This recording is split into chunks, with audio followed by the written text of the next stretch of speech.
Lloyd Games 32, you chose number 777. For those of you just joining us, we're playing a movie game. I own 2,451 movies currently. Like, follow, and drop a comment with a number between 1 and 2451, and we'll pull that movie out and see what you got. So, Lloyd Games 777, that is The Fox and the Hound, in this convenient triple case of Oliver and Company, The Fox and the Hound, and The Fox and the Hound Part 2. But we're talking about Fox and the Hound, a classic Disney movie. So, funnily enough, I actually just watched this one this year and made a video about it. It's good.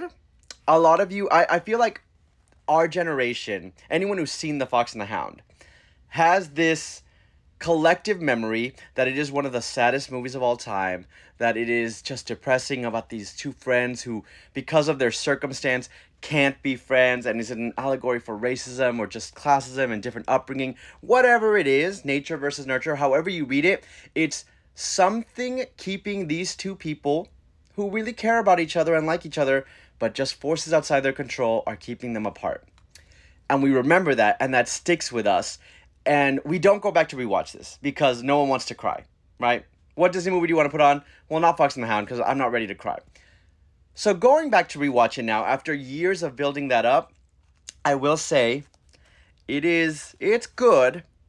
And those sad parts that you remember are still sad. They hit, they work, it's powerful. And the movie's pretty, it's really nice animation. But as a whole, if you haven't rewatched it since you were a child, this is a great example of one that you are remembering a lot of those highlights and not really remembering the movie as a whole. Even if you're a fan of like the shenanigans and stuff that they put into old Disney animated movies for the kids, right? You gotta have distractions. A lot of this movie is what I would call filler. Like, I can't even remember their names, but the birds that are chasing the caterpillar, all of those sequences, they're too long, and there are too many of them, and there's just a lot distracting from the main plot that we're here for, the main story, the reason that we're here.